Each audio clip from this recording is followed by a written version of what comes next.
The sun was setting over the old bazaar, its golden light falling on dusty roads and broken stalls. The air was heavy with the smell of sweat, spices, and cheap liquor. Crowds of men stood together, shouting, laughing, bargaining for things that had no real value, and in the center of the chaos stood a wooden platform, a stage where humans were treated worse than animals. A tall trader with a cruel face and rough voice pushed a young girl forward. Her hands were tied with a rope. Her feet bruised from walking miles, her clothes torn and dirty. She lowered her head, her hair falling like a curtain to hide her eyes. But still, people could see the pain, the fear, the silence in her face. The trader lifted her chin roughly and yelled, his voice cutting through the bazaar like a knife. Just one bottle of liquor for this broken slave. The crowd burst into laughter. Some clapped, others whistled. One man shouted, "Kaya Karain is, see? She looks finished." Another added, "She won't last even a week, Bakar, hey?" The girl's heart sank deeper with every word. She had no name here, no worth, no future. To them she was only broken, only something to be traded for, liquor. The trader paced around proudly, his eyes scanning the crowd. He waved his hands as if he was selling an old useless animal. "One bottle. Basek bottle. Take her away. She eats little, works slow. But hey, a slave is a slave." People laughed again, tossing jokes like stones. "Give me half a bottle and you can keep her," shouted one man. Another shook his head and said, "I won't even take her for free." The girl wanted to scream, to run, but her body was too weak, her spirit too crushed. Her lips trembled, but no words came out. She thought of her past, her home, her family, her childhood dreams, all gone, all stolen. Now she was nothing more than an object in the hands of this cruel traitor. But then, from the corner of the crowd, a pair of eyes watched her carefully. A man, silent and calm, stood apart from the noise. He wore simple clothes, dusty from travel, but his eyes were different. Not mocking, not cruel, not careless. There was something human in his gaze, something that made the girl's heart pause for a moment. The trader noticed him too and smirked. "Ah, you there. Yes, you traveler. What do you say? One bottle for this broken slave." The crowd turned to look at the stranger, eager for more entertainment. The man did not move. He did not laugh. He did not shout. Instead, he kept his eyes fixed on the girl, as if he could see beyond the dirt and the bruises. The girl felt his gaze, and for the first time in years she felt seen, not as an object, not as a slave, but as a human. The trader grew impatient, banging his stick on the wooden stage. "Come on, do I hear one bottle? Or will she rot here like trash?" Laughter rose again. Coins clinked in pockets, but nobody stepped forward. Why would they? To them, she was worthless. The stranger finally took a step forward. The crowd fell silent for a moment, curious. The trader's eyes lit up with greed, expecting the man to pull out a bottle. But instead, the stranger's hand reached inside his pocket and pulled out something no one expected. Gold coins shining under the fading sunlight. Gasps filled the air. Whispers ran through the crowd. The trader's mouth fell open, his eyes wide. "Gold? For her?" he exclaimed, his voice trembling with shock. The people laughed louder now, not at the girl but at the stranger. "Pagal haye," they shouted. "Fool, spending gold on trash." But the stranger didn't look at them, didn't answer their insults. He walked slowly to the platform, his steps steady, his face calm. He looked at the girl once more, and this time she looked back. Her eyes, filled with years of pain, met his, and for the first time, there was a spark of hope. Small but alive, the trader quickly snatched the coins, greed replacing his surprise. "Fine, she's yours, take the broken thing away," he barked, pushing the girl forward. The crowd cheered and mocked. "Enjoy your new treasure, traveler." But their voices faded in the girl's ears, because for her, everything had changed. In that moment, she was no longer a slave sold for a bottle of liquor. She was someone worth gold. She was someone seen, someone chosen, And though fear still clung to her heart, another feeling slowly grew. A question whispered in her mind louder than the trader's voice, louder than the crowd. Why? Why would anyone pay gold? For me? The answer was yet to come, but the story had just begun. The bazaar was still buzzing after the strange scene. People could not stop whispering, some laughing, some shaking their heads. A broken slave sold for gold? Who would do such madness? The trader's greedy hands clutched the shiny coins, his eyes sparkling more than the sun. He had no shame, no regret, only excitement that he had cheated a fool. "Take her and leave," he barked, waving the girl away as if she was a useless bag of wheat. The girl's heart pounded as she stumbled forward, her tied wrists still burning. She dared not look at the stranger, her body trembling, her mind asking the same question again and again. Why? Why me? The stranger bent down, quietly cutting the rope from her hands. His movements were calm, not rushed, not cruel. The rough rope fell away, leaving red marks on her skin. She rubbed her wrists gently, confused. No one had freed her hands before, not even for a moment. The crowd began shouting again, mocking, "Pagal admi! What will you do with her?" "She can't cook, can't work, she's broken," another yelled. "You wasted gold. Give her back, sell her to me for 1 coin." The laughter echoed, louder and louder, but the stranger didn't even glance at them. Instead, he turned to the girl and said softly, "Come, we should leave." She froze, her eyes wide, her lips trembling. Nobody had ever spoken to her like that, with gentleness, with respect. It was as if he was not commanding her, but inviting her. Still, her heart was full of fear. What if he was just another man pretending to be kind only to hurt her later? She hesitated, her feet heavy as stones. The trader noticed her hesitation and smirked. "See? Even she doesn't want to go with you," he sneered, "because she knows she is nothing but trouble." The stranger's eyes hardened for the first time. He stepped closer to the trader and said in a steady voice, "You may call her broken, but I see something you never will." The trader laughed loudly, slapping his thigh. "And what is that? Tell me, traveler, what treasure hides in her worthless body?" The stranger didn't answer. He simply looked at the girl again. His gaze was steady, unwavering, like a man who had already made a choice. For a moment, the world around her grew silent. The laughter, the shouting, the greed, it all faded. And in that silence, she felt something strange. She felt hope. Still, fear was stronger.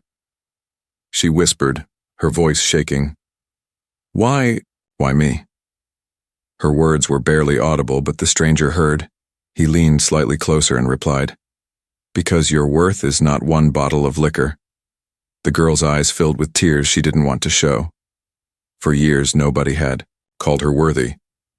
For years, she had believed she was nothing.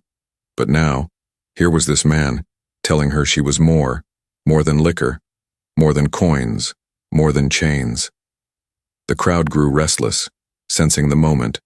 Some threw stones toward them, strangers' feet shouting, "Fool! Idiot! You'll regret this. Take her and go before we sell you too." But he stood calm, unshaken. He gently placed a hand on the girl's shoulder and guided her away from the stage. Step by step, they moved through the hostile crowd. The people jeered, spat, cursed, but no one dared block his path. The girl walked with him, still uncertain, still trembling. Every step felt like walking into the unknown. Her mind kept racing. What if he turned cruel later? What if he, too, was just waiting for the right moment? But somewhere deep inside, a small voice whispered, Maybe this time is different. When they finally left the noise of the bazaar behind, silence wrapped around them. The dusty road stretched ahead, leading to the outskirts of the town. The stranger walked calmly, his steps even, his breathing steady. The girl followed, still watching him carefully, trying to read his face. His eyes were firm but not cold, his hands strong but not violent. After a long silence, she gathered courage and asked again, "Why did you do this? Why pay gold for someone like me?" Her voice cracked with doubt, with disbelief.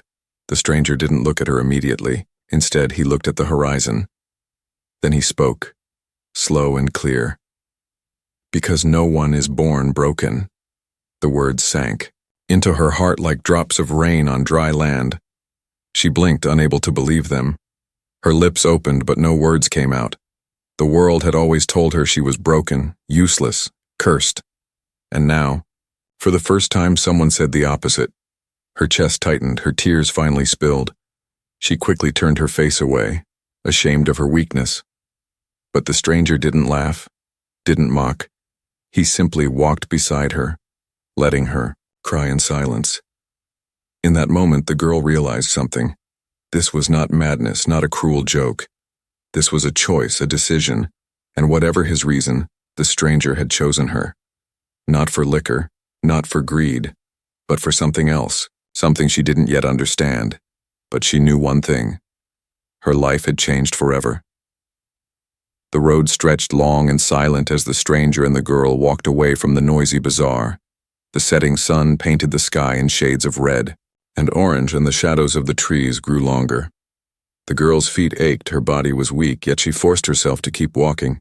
She did not know where this man was taking her. She did not know why he had chosen her, but she followed because she had no other choice. Finally, after what felt like hours, they reached a small hut at the edge of the forest.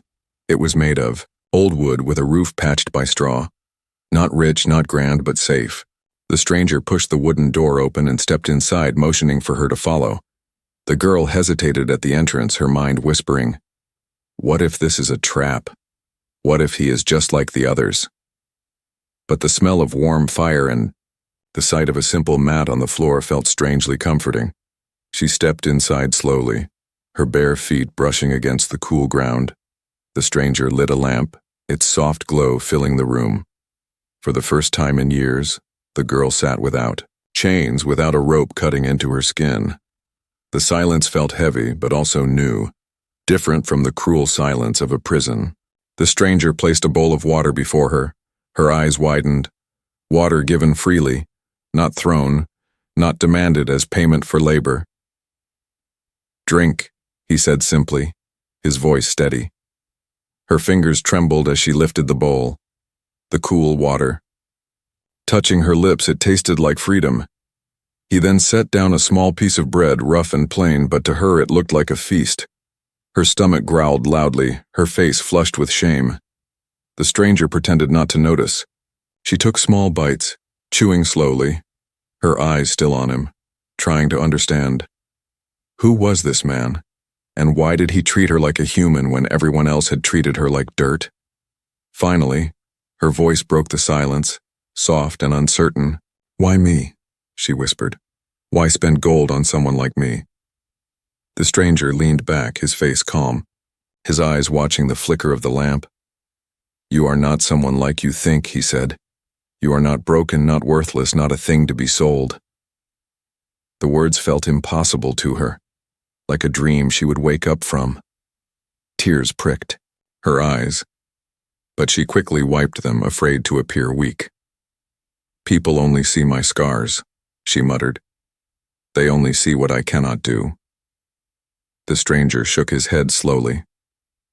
"People see what they want to see, but I see who you can become." She looked at him, her heart pounding. Nobody had ever spoken to her like this. Nobody had ever believed in her strength. Yet his words scared her too, because hope was dangerous. Hope could be broken, just like she had been broken before. The bite. Night grew darker. The wind howled outside the hut. The stranger placed another mat across the room and lay down silently. The girl remained awake, hugging her knees, her thoughts racing. She wondered if he was truly kind or if he was simply waiting for the right moment to show his real face. Her past had taught her not to trust easily, and trust felt heavier than chains. Hours passed. The lamp flickered. Her eyelids grew heavy. Finally, sleep pulled her into a restless world of memories. She dreamed of chains rattling, of whips cracking, of voices laughing at her pain. She cried in her sleep, whispering, "Please, no more, please don't hurt me." Her body shook, her scars burning in her mind. The stranger stirred from his mat, his sharp ears catching her soft cries. He sat up, watching her trembling form. Under the thin blanket, for a moment his eyes softened, his jaw tightened. He whispered to himself, "What horrors has she endured?" But he did not wake her. He did not touch her. Instead, he let her fight her nightmares alone, because he knew some wounds could not be healed in one night. At dawn, the first light crept into the hut, chasing away the shadows. The girl awoke with swollen eyes, her breath uneven. She looked around quickly, her heart pounding, expecting chains, expecting the traitor, expecting cruelty. But instead, she saw the stranger, sitting quietly near the door, sharpening a small knife. Not with menace, not with anger, but with calm focus. When he noticed her awake, he gave a small nod and said, "Good morning?" The simplicity of his words struck her heart. No master had ever greeted her. No man had ever cared if she woke or not. Her lips parted, but no answer came. She only stared, confusion and fear mixing with something new. Respect, maybe even trust. The stranger handed her a piece of bread and said, "We will leave soon. The bazaar is not safe. The traitor will not forget what happened." Her chest tightened with fear. "He will come for me," she whispered. The stranger's eyes locked with hers, sharp but steady. "Let him come," he said. "You are not his anymore." Her heart skipped a beat, the weight of his words sinking deep. For the first time in years, she felt a small fire inside, not of fear, not of pain, but of strength maybe. Just maybe she was not broken after all. That first night had planted a seed of trust, of hope, of something she thought she could never feel again. And though danger waited outside, inside the small hut, a new story was beginning. The morning sun climbed higher, casting golden rays through the cracks of the small hut. The girl sat silently in one corner, chewing slowly on the bread the stranger had given her. Her eyes were red from the nightmares of the night before, but she tried to hide it. The stranger, sharpening his knife, watched her from a distance, not with suspicion but with quiet concern. The silence between them was heavy, not hostile, but full of unspoken questions. The girl lowered her gaze, afraid he might ask, afraid he might see too much. Because behind her silence, behind her tired eyes, lived shadows darker than night. After a while, the stranger broke the silence, his voice calm yet firm. "You cried in your sleep," he said, not accusing, not mocking, simply stating. Her fingers froze around the piece of bread. Her breath caught. For a moment, she wanted to deny it, to say nothing, but her trembling hands betrayed her. I don't remember," she whispered, her voice weak. The stranger placed the knife aside and leaned forward slightly. "Don't remember or don't want to remember?" he asked softly. Her chest tightened, her heart raced, his words cut deep. She shook her head quickly, pulling the blanket tighter around herself. "Please," she whispered, "don't ask me." The stranger leaned back, his eyes thoughtful, his face unreadable. "I will not force you," he said. "But know this. The past only loses power when you face it." The girl flinched, her mind screaming against his words. Face it? How could she face chains, whips, laughter, betrayal? Those memories were not shadows, they were wounds that still bled. She turned her face away, staring at the wooden wall. Images flashed before her eyes. Uninvited. Cruel. A dark cell. The crack of a whip. The traitor's mocking smile, the endless hunger. Her body trembled. Tears pricked her eyes. No, she could not speak it. She could not let him see the dirt of her soul. But the stranger did not press further. He stood, walking out of the hut into the sunlight, leaving her alone. The girl exhaled, shaky, relieved, yet strangely disappointed. A part of her had wanted him to stay, to insist, to promise she would not face it alone. But another part, the broken part, still chained by fear, wanted only silence. Outside, the stranger gathered firewood, his thoughts heavy. He had seen pain in many eyes before, but hers was different. It was the pain of someone who had forgotten her own worth, the kind of pain that destroyed hope unless someone pulled it back from the edge. He clenched his fists, whispering to himself, She is more than what they made her believe. That night the wind howled louder, the forest alive with strange noises. The girl lay on her mat, eyes wide open, afraid to close them. She feared the nightmares more than the darkness around her. Sleep finally dragged her under. But the shadows came again, chains rattling, men laughing, her own voice crying, "Please, no more, please." This time she woke with a scream, her body shaking violently. The stranger rushed to her side, his voice steady but urgent. You're safe now," he said, holding her shoulders gently. Her eyes darted wildly, her breaths short and sharp. For a moment, she did not recognize him, only saw faces of cruelty in the shadows. But slowly his calm voice reached her, his steady eyes anchored her back. She broke down, sobbing into her hands. The walls she had built for years cracked open. Through her tears she whispered, "They took everything from me, my family, my name, even my voice." The stranger's jaw tightened, his eyes burning with anger not at her, but at the monsters who had broken her. He spoke with quiet strength. "They did not take everything, because you are still here breathing alive, and that means you are stronger than them." Her sobs grew louder, shaking her frail body. She wanted to believe him, wanted to hold on to his words, but the shadows inside her whispered back, "You are nothing. You are broken. You will always be broken." The stranger, seeing her struggle, reached out and held her trembling hands. For the first time, she did not pull away. For the first time, she let another human touch her without fear of pain. Her tears slowed. Her breathing softened. In the silence that followed, she whispered almost to herself, What if I can never be free of it?" The stranger looked at her, his voice steady. "Then I will remind you every day, until you believe it yourself, you are not what they called you."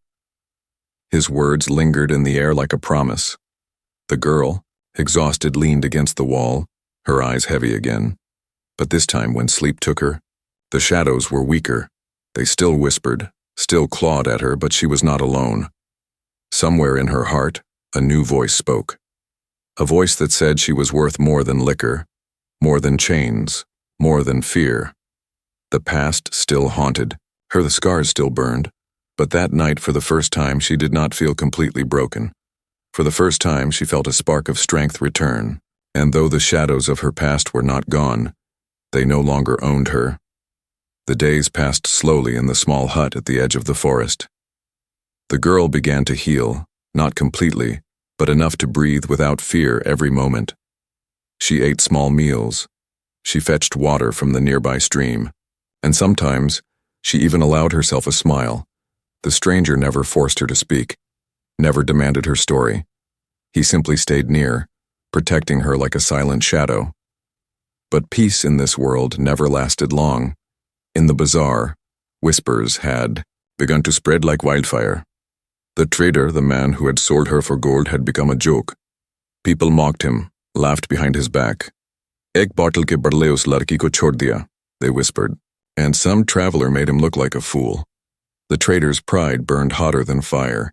He smashed clay pots in anger. He slapped his servants. He shouted through the nights.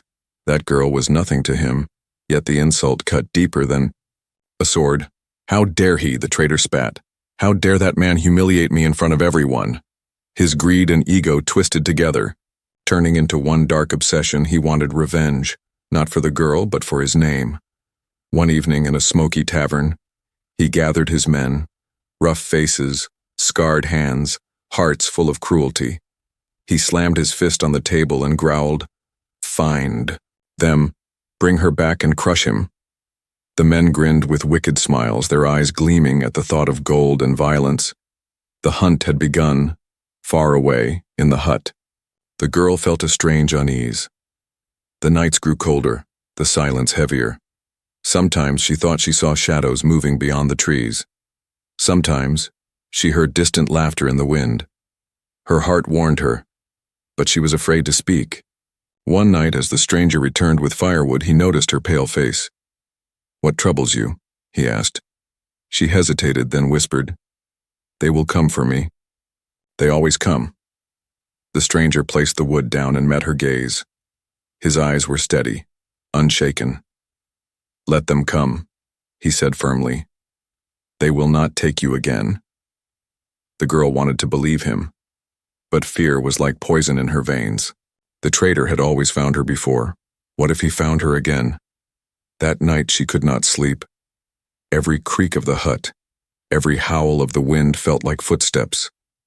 Her body trembled, memories of chains returned. But when she looked across the room, she saw the stranger sitting awake, knife in hand, eyes sharp. He was watching over her, like a guard against the darkness. A strange comfort filled her heart. Maybe this time things would be different, but fate was already moving. In the bazaar, a beggar had seen them leave. In the forest, hunters had noticed smoke rising from the hut. Step by step, the trader's men followed the trail, until one stormy night they found it. Rain poured heavily, lightning cracked across the sky. The girl sat near the fire, shivering not from cold but from the weight of dread. The stranger sharpened his blade silently, as if he too sensed something. And then the sound came. Boots, crashing against wet mud, voices shouting in the distance. The girl's face turned pale, her lips trembling. "They're here," she whispered, fear choking her voice. The stranger stood tall, his expression calm but his eyes blazing. He picked up his knife and said, "Stay behind me." The door shook violently as fists pounded against it. The trader's voice roared through the storm. "Open the door, traveler, hand her back, or I will burn this hut to the ground." The girl gasped, her body froze, memories of pain rushing back. She grabbed the stranger's arm, her nails digging into his skin. "Please, don't fight them. They will kill you," she cried. But he turned to her, his voice steady as stone. "They will not win. Not tonight." The door cracked, wood splintering under force. The girl's heart raced.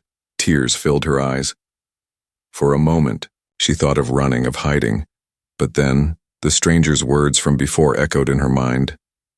"You are not broken." The door burst open. Lightning lit the room, and shadows poured inside. Men with swords, men with cruel smiles, and behind them, the traitor himself, his eyes burning with hatred. "There she is," he growled, pointing at her. "My worthless slave." The girl flinched, her knees weakening. But before she could fall, the stranger stepped in front of her, blocking their view. "She is not yours," he declared, his voice cutting through the storm. The men laughed, the traitor sneered. "We will see how long you can protect her," he spat. The room filled with tension, the storm raged louder outside. The girl clutched the stranger's arm, her fear battling against the small spark of hope in her chest. This was not just a fight for survival. This was a fight for her worth, her freedom, her soul. And as the stranger raised his blade against the storm of enemies, the girl whispered to herself, "Please, let him win." The storm raged louder outside, thunder cracking like drums of war. Inside the hut, the trader's men filled the doorway, their shadows dancing in the firelight. The stranger stood tall, his blade gleaming, his body shielding the girl from their hungry eyes. For a moment, time froze, rain dripping from their swords, the fire hissing as drops fell from the roof. Then chaos erupted.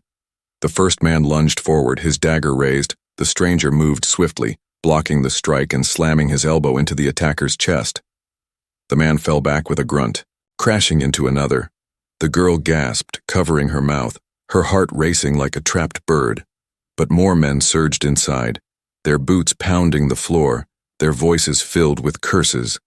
The traitor laughed from behind them, his voice cruel. "Kill him and bring her to me."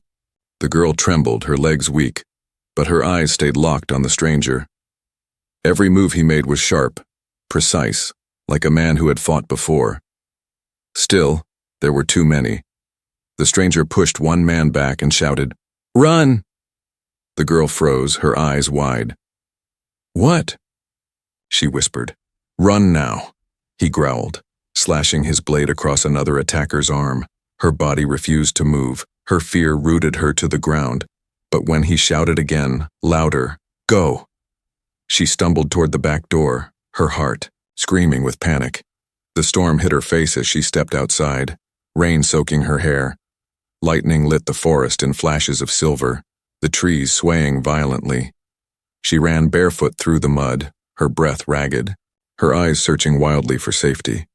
Behind her, the sounds of battle echoed, steel clashing, men shouting, wood breaking. The stranger fought like a storm himself. Every strike of his blade cut through the darkness, but the men kept coming, their greed pushing them forward. One tried to grab his arm, another his leg, but he broke free with sheer force. Finally, he shoved two men aside and burst through the door after her. "Keep running," he shouted, his voice cutting through the rain. The girl stumbled, nearly falling, but his hand caught hers just in time. For a moment, warmth shot through her. Even in the freezing storm, he pulled her forward, their steps pounding through the forest floor. Branches whipped against their faces, mud splashed up their legs. The storm swallowed their breaths, but still they ran. Behind them, torches flickered. Voices roared, "They're escaping! Catch them!" The traitor's voice rose above them all, filled with rage. "She is mine! Bring her back!" The girl's chest burned, her lungs screamed, but she did not stop. Every step felt heavier, but the stranger's grip on her hand kept pulling her forward. "Don't look back," he ordered, his voice firm. But she did, just once, and the sight made her blood run cold. Dozens of men, torches glowing like fireflies of death, chasing them through the storm. They reached a narrow stream, its water rushing wild from the rain. The stranger pulled her close and whispered, quickly, "If we cross, they will lose our trail." The girl stared at the rushing water, fear gripping her again. I can't," she stammered. He looked straight into her eyes, his voice steady. "You can. Trust me." For a heartbeat, their eyes locked. In that single moment, her fear bent under his determination. She nodded, trembling, and together they stepped into the freezing stream. The water pushed hard against her legs, almost sweeping her away, but his strong hand held her steady, guiding her step by step. The storm swallowed their screams, the water numbed their bodies, but finally they reached the other side, collapsing onto the muddy bank. The girl gasped. For air, her body shaking, the stranger pulled her up quickly. "No time, they're still behind us." They ran again, deeper into the forest. The torches on the other side flickered faintly, voices still shouting, but the rain grew heavier, washing away their footprints, drowning the men's curses. The forest thickened, shadows closing around them. The stranger slowed finally, listening carefully. The only sound now was rain, wind, and the girl's ragged breathing. She collapsed against a tree, clutching her chest. I can't run anymore," she whispered, tears mixing with rain. The stranger knelt beside her, his hand still firm on hers. "You can. Because if you stop, they will take you again." Her eyes widened, her fear returning. "No, I won't. Go back," she said, her voice trembling but fierce. He nodded, his eyes burning with pride. "Then stand, because tonight you fight not with weapons, but with your will." She forced herself up, leaning on the tree, her body weak, but her spirit ignited. The storm began to calm, the thunder rolling into silence. The forest was dark, but in the distance she saw a faint glow. "Look," the stranger pointed. "A village. If we reach it, we will be safe." Hope flickered inside her chest, weak but alive. Together, step by step, they moved toward the light. Behind them, the traitor's men still searched, their torches dying in the rain. The traitor himself raged in the darkness, screaming her name like a curse, but the girl no longer trembled the same way. For the first time, she was not only running from chains, she was running toward something. Freedom, hope, maybe even love. And as she stumbled forward, the stranger's hand steady in hers, she whispered through her breathless sobs, "Please let us make it just once. Let me be free." The forest finally gave way to open fields. The storm had faded into silence, leaving only the soft drip of rain from the trees. The girl's feet were heavy, her breath shallow, but her eyes fixed on the faint glow ahead. A village, small but alive, its lanterns flickering like stars in the darkness. The stranger led her carefully down the muddy path. Every step forward felt like a victory, every breath a battle won. The girl clutched his hand tightly, afraid that if she let go, she would vanish back into the nightmare. But his grip was steady, his presence like a shield. When they reached the village, curious faces peeked from behind wooden doors. Old women with wrinkled eyes, children holding their mothers' skirts, men pausing. Their work. Whispers spread quickly. Who are they? Travelers in the storm. She looks weak. Bachari. The stranger spoke with calm authority. We need shelter, he said, just for one night. The villagers exchanged glances, cautious but not unkind. Finally, an elder stepped forward, his beard white, his eyes wise. You may stay in the old guest house, he said, pointing to a small building near the well. The stranger bowed his head respectfully. Shukriya. Inside the guest house, the girl sat on a wooden bench, her body trembling from exhaustion. The stranger lit a small fire and placed a blanket over her shoulders. You are safe now, he said softly. She looked into the flames, her voice barely a whisper. Safe. I don't remember what that feels like. For a moment, silence filled the room, only the crackling fire spoke. The girl's eyes watered, memories clawing at her mind. She finally whispered the truth she had hidden for so long. They broke me, she said, her voice shaking. They took my family, my name, my hope, everything. Her tears fell freely. I thought I was nothing, just a body to be sold, just a slave worth one bottle of liquor. The stranger's eyes hardened. His jaw clenched. He knelt in front of her, his voice steady and strong. They could never take your soul. That is yours. That is your true worth. She shook her head, unable to believe. But he placed his hand gently over her trembling fingers. Look at me, he said firmly. Her eyes met his, filled with pain and fear. You are not broken, he continued. You are human, and a human's worth is beyond gold, beyond chains, beyond their cruelty. Her chest tightened, her tears slowing. Something inside her shifted, a small crack in the wall she had built around her heart. For the first time she believed his words, even if only a little. For the first time she saw herself not as an object, but as someone who could still rise. The night grew calmer, the storm only a memory. She fell asleep near the fire, her head resting against the wall. The stranger stayed awake, watching over her, his knife resting by his side. Because though they had escaped, danger was not gone. And he was right. Far away in the forest, the traitor still searched. His pride burned hotter than ever, his rage blinding him. He swore he would not rest until he had her back. His men, tired and wet, begged him to stop. But, he shouted, she is mine, and that man will pay with his life. Back in the village, dawn arrived slowly, the first light touching the roofs of the houses. The girl awoke, stretching weakly, her eyes catching the stranger's steady figure by the window. You didn't sleep, she whispered. He shook his head, a faint smile touching his lips. I'll sleep when you are free. Her heart fluttered, an emotion she hadn't felt in years blooming softly. Was it gratitude, trust, or something more? She didn't know, but it warmed her chest, pushing back the cold of her past. Later, as they stepped outside, the villagers gathered around. The elder approached, his voice kind. You may stay here. Work, live, be free. No one will harm you. The girl's eyes widened, her lips trembling. Free. The word felt unreal, heavy, yet beautiful. Tears filled her eyes as she looked at the stranger. Free, she repeated as if tasting the word for the first time.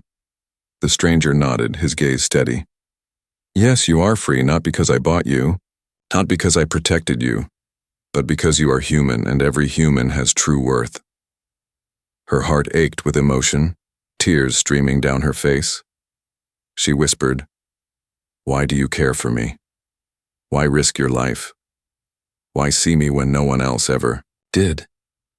The stranger looked at her, his voice calm but carrying a weight she could feel in her bones. Because once I too was broken and someone saw my worth. The girl's breath caught, her heart pounding. For the first time she understood. He was not saving her out of pity. but out of recognition. He had seen in her what once had been saved in him. And in that moment, something stronger than fear bloomed between them. Not just survival, not just gratitude, but love, quiet, fragile, yet unbreakable. But as they stood together, the faint sound of distant footsteps echoed. From the forest, the traitor had not given up, his shadow still hunting. The girl's smile faded, her fingers tightening around the stranger's hand. He looked at her, his eyes unwavering. "Do not fear," he said.